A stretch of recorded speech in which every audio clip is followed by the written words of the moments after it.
अस्सलामु अलैकुम वरहमतुल्लाहि वबरकातुहू व मग़फ़िरतहू। डियर स्टूडेंट्स, उम्मीद करती हूँ आप सब लोग खैरियत से होंगे। हम आपके टीचर शेख शिरीन फ़ातिमा आज के इस सेशन में class 12 maths 1 chapter 1 mathematical logic exercise 1.3 का क्वेश्चन नंबर 1 आपके साथ सॉल्व करेंगे इंशाल्लाह। लेकिन उससे पहले हमें कुछ कंसेप्ट क्लियर करना है। वो क्या है? देखिए, हमें देखना है क्वांटिफायर्स एंड क्वांटिफाइड स्टेटमेंट। इसे समझने से इसे आप लोग टेक्स्ट बुक में से पढ़िएगा, लेकिन इसमें जो इम्पोर्टेंट चीज़ें बताई गई है वो हम आपको यहाँ पर बताते हैं। इसमें दो चीज़ें बहुत इम्पॉर्टेंट है। एक तो है ये सिंबल जिसे कहा जाता है फॉर ऑल, और दूसरा है ये सिंबल यानी उल्टाई जिसे कहा जाता है देयर एग्जिस्ट।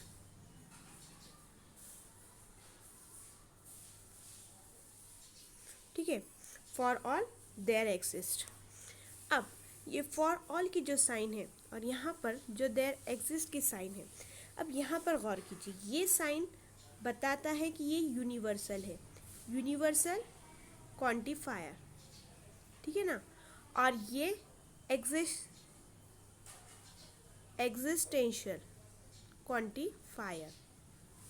ठीक है, ये है यूनिवर्सल क्वांटिफायर और ये है एग्जिस्टेंशियल क्वांटिफायर।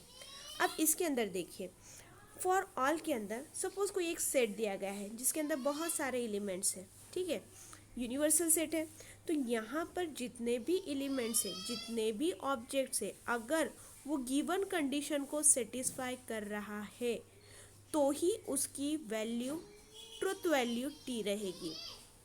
ठीक है ना, अगर फॉर ऑल ये सिंबल जो दिख रहा है जिसमें यूनिवर्सल क्वांटिफायर है, उसमें अगर हर ऑब्जेक्ट अगर गिवन कंडीशन को सेटिस्फाई कर रहा है तो ही उसकी ट्रुथ वैल्यू टी रहेगी, वरना वो हो जाएगी फॉल्स। ठीक है, और एग्जिस्टेंशियल के अंदर अगर गिवन स्टेटमेंट में से, गिवन सेट में से जितने भी ऑब्जेक्ट है उसमें से एटलीस्ट कोई एक भी अगर उस कंडीशन को फुलफिल कर रहा हो तो उसकी ट्रुथ वैल्यू टी रहेगी। यहाँ पे बात हो रही है पूरी सिर्फ और सिर्फ एक एलिमेंट ने, एक ऑब्जेक्ट ने उस कंडीशन को सेटिस्फाई कर देना तो उसकी ट्रुथ वैल्यू टी हो जाएगी, और नहीं होती है तो वो रहेगी फॉल्स। और यहाँ पर हर एलिमेंट ने उस कंडीशन को फुलफिल करना, सेटिस्फाई करना, तभी उस स्टेटमेंट की ट्रुथ वैल्यू टी रहेगी, वरना वो हो जाएगी फॉल्स। उम्मीद करती हूँ ये आपको समझ में आया होगा। ठीक है ना, फॉर ऑल के लिए और ये देयर एग्जिस्ट के लिए, अगर सेट का हर एलिमेंट कंडीशन को सेटिस्फाई कर रहा है तो ही उसकी ट्रुथ वैल्यू टी रहेगी, वरना वो हो जाएगी फॉल्स।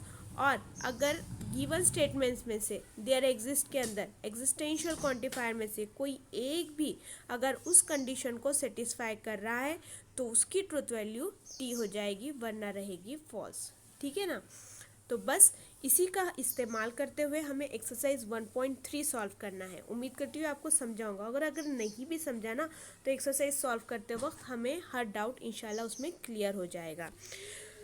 चलिए आगे देखते हैं। यहाँ पर कुछ फॉर्मूलेज हमें याद करना है।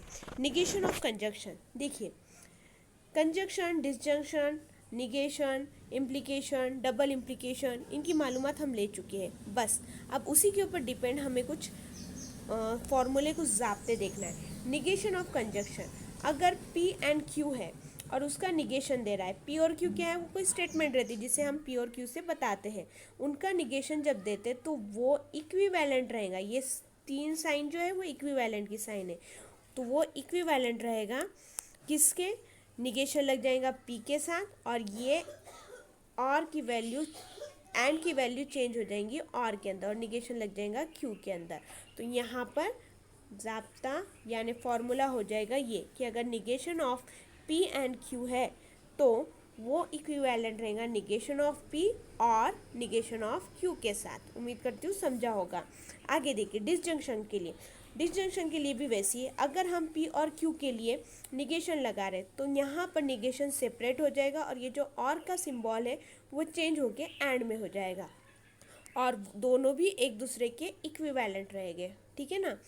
नेक्स्ट है निगेशन ऑफ निगेशन। तो यहाँ पर निगेशन ऑफ निगेशन वो हो जाएगा सिर्फ और सिर्फ पी, ठीक है। ये इससे पहले भी हमने देखा था। इसके बाद है निगेशन ऑफ कंडीशनल इम्प्लीकेशन। देखिए यहाँ पर जब निगेशन आता है P इम्प्लाइज Q, इसके निगेशन के लिए देखना कितना आसान है। ये जो सिंबल दिख रहा है ना एरो का, वो साइड में आप निगेशन का सिंबल दे देंगे। वो Q के तरफ आ रहा है, Q के और है तो वहाँ पर Q के साथ निगेशन का सिंबल हो जाएगा और ये इम्प्लाइज का सिंबल चेंज होकर एंड में हो जाएगा, ठीक है। तो ये निगेशन ऑफ कंडीशनल क्या है, ये है if P implies Q then negation of it is equivalent to P and negation of Q। आगे देखते हैं। नेक्स्ट है बाय कंडीशनल के लिए। बाय कंडीशनल के लिए देखिए अगर इस तरह से, ये तो बाय कंडीशनल का सिंबल है ना, जिसमें P और Q इस तरह से दिया जाता है। इसका मतलब क्या होता है, इसका मतलब ये होता है कि P implies Q and Q implies P, है ना, यही मतलब है ना इसका। इसके अलावा थोड़ा ना कुछ और मतलब है, ये एंड का सिंबल, ठीक है। अगर हम यहाँ पर निगेशन लगा दें इसके साथ तो यहाँ पर भी इसके साथ लग जाएगा निगेशन, और जब सेपरेट होगा तो कैसा होगा, negation of P implies Q, ये एंड और में बदल जाएगा, negation of Q implies P in a bracket, ठीक है ना। और ये अभी हमने इम्प्लीकेशन के अंदर देखा था, कैसा देखा था, इस तरह से कि जिसके तरफ ये सिंबल रहेगा, है ना, जैसे Q के तरफ है, ये सिंबल Q के तरफ है तो यहाँ पर निगेशन किसके साथ आ जाएगा, Q के साथ। यहाँ पर P एज इट इज़ और ये इम्प्लाइज की साइन एंड में चेंज हो जाएंगी। यहाँ पर ये और यहाँ पर भी Q एज इट इज़ और यहाँ पर एंड लगकर निगेशन ऑफ P, मतलब ये स्टेटमेंट आपको यहाँ पर मिलेगी। उम्मीद करती हूँ ये आपको समझा होगा। अगर आपको थोड़ा सा मुश्किल हो रहा है तो इसको थोड़ा लर्न कर लो, समझाया तो हमने आपको है ही। आगे देखते हैं निगेशन ऑफ क्वांटिफाइड स्टेटमेंट।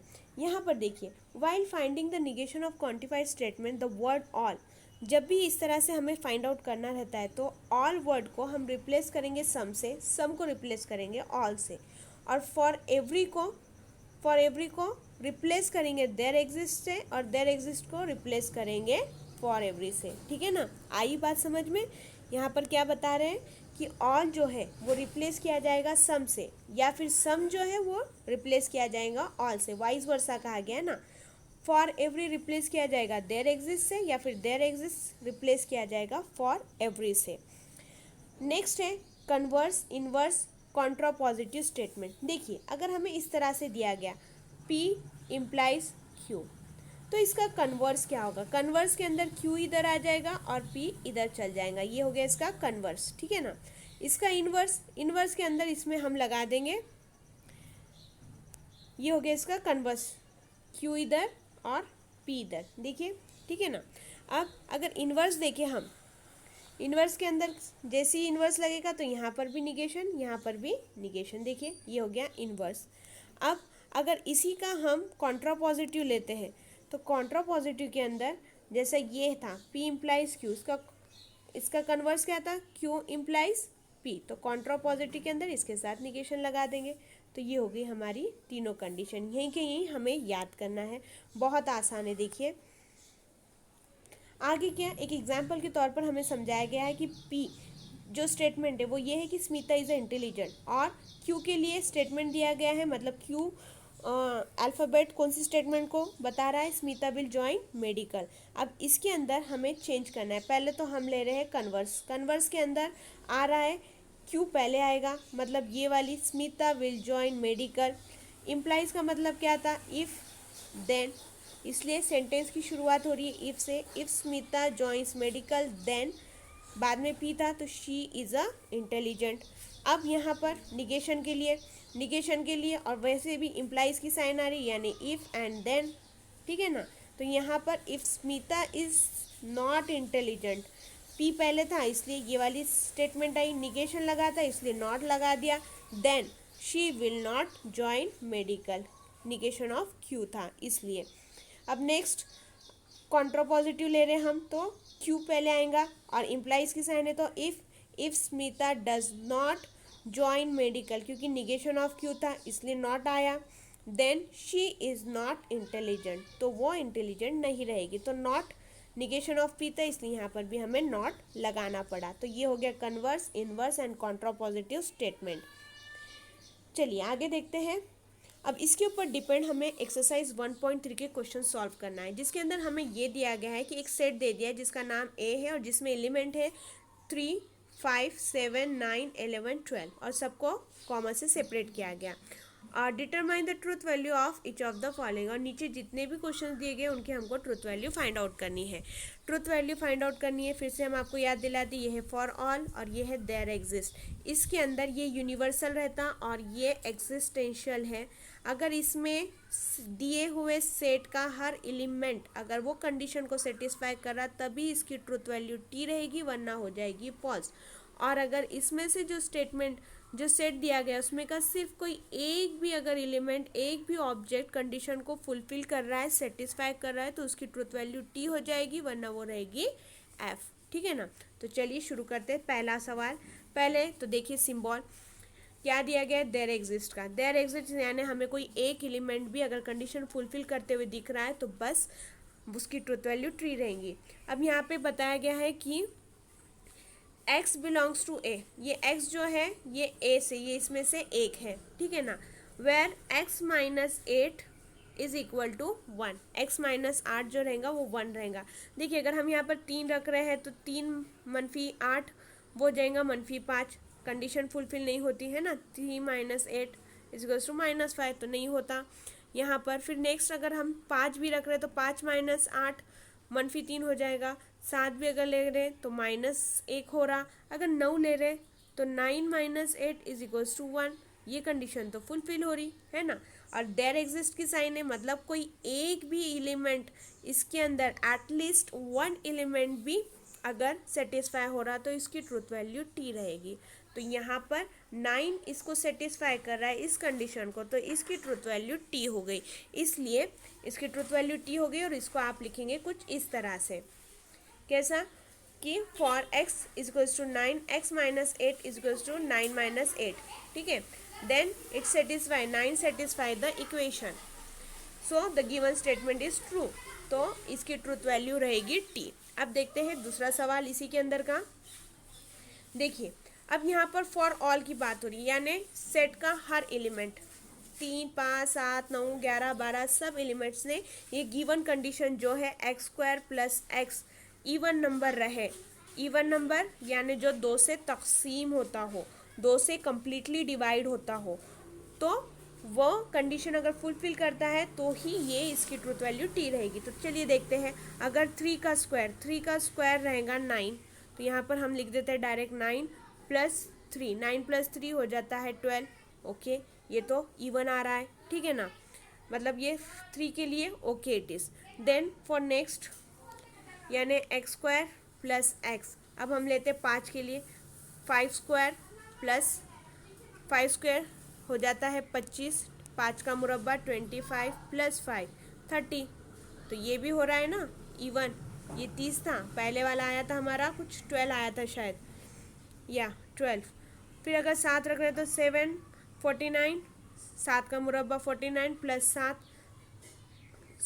56, ये भी इवन हो रहा। अगर 9 भी ले रहे तो 81 प्लस 9, ये भी इवन हो रहा। 11 भी अगर ले रहे तो 121 प्लस 11, तो ये भी इवन हो रहा है। और अगर 12 भी ले रहे तो 12 यानी 12 स्क्वायर यानी 144 प्लस 12, ये भी इवन हो रहा है। यानी हर एलिमेंट इसमें का ये कंडीशन को फुलफिल कर रहा है, तो इसकी ट्रूथ वैल्यू टी रहेगी। इसे लिखेंगे कैसा, इसे लिखेंगे इस तरह से, for each x belongs to a we get the value of x square plus x as an even number. हमें हर एलिमेंट के अंदर उसका जो भी आंसर था इवन नंबर ही मिला, इसलिए ये दी हुई स्टेटमेंट ट्रू है, इसलिए इसकी ट्रूथ वैल्यू t रहेगी। बढ़ते हैं तीसरे सवाल की तरफ। देखिए सिंबल है देयर एग्जिस्ट का, यानी कोई एक एलिमेंट, कोई एक ऑब्जेक्ट भी अगर कंडीशन फुलफिल कर रहा हो तो यहाँ पर इसकी ट्रूथ वैल्यू टी रहेगी। क्या कह रहा है कि अगर x का मुरब्बा, x यानी इसमें का कोई भी एलिमेंट सिफर से छोटा हो, 0 से छोटा हो, तो देखिए अब 3 का स्क्वायर 9, 9 तो छोटा नहीं है 0 से, ये कंडीशन फुलफिल नहीं कर रहा। 5 का स्क्वायर, 5 का मुरब्बा 25, 25 भी छोटा नहीं है। 49, 7 का मुरब्बा, वो भी छोटा नहीं है सिफर से। 9 यानी 81 का मुरब्बा, 9 का मुरब्बा 81, वो भी सिफर से छोटा नहीं। 11 का मुरब्बा 121, वो भी सिफर से छोटा नहीं। और 12 का मुरब्बा 144, वो भी सिफर से छोटा नहीं है। मतलब यहाँ पर एक भी एलिमेंट इस कंडीशन को फुलफिल नहीं कर रहा, इसलिए ये स्टेटमेंट फॉल्स हुई और इसकी ट्रूथ वैल्यू f रहेगी। ठीक है, और इसको लिखेंगे कैसा, लिखेंगे कुछ इस तरह से, there is no x in a which satisfy x square which is less than 0, so the given statement is false, इसलिए इसकी ट्रूथ वैल्यू है f। चलिए बढ़ते हैं नेक्स्ट सवाल की तरफ। सवाल नंबर 4। अब सवाल नंबर 4, 5 और 6 आप आपके होमवर्क में कीजिएगा अपने अकॉर्डिंग, और इसको चेक करने के बाद, सॉल्व करने के बाद इसे यहाँ पर चेक कर लीजिएगा। ठीक है, उम्मीद करती हूँ ये आपको समझा होगा। अच्छे से कीजिए, किसी तरह की कोई प्रॉब्लम रही तो बिल्कुल बेझिझक पूछिए। चलिए, जज़ाकल्लाह खैरन कसीरा, अल्लाह हाफिज़।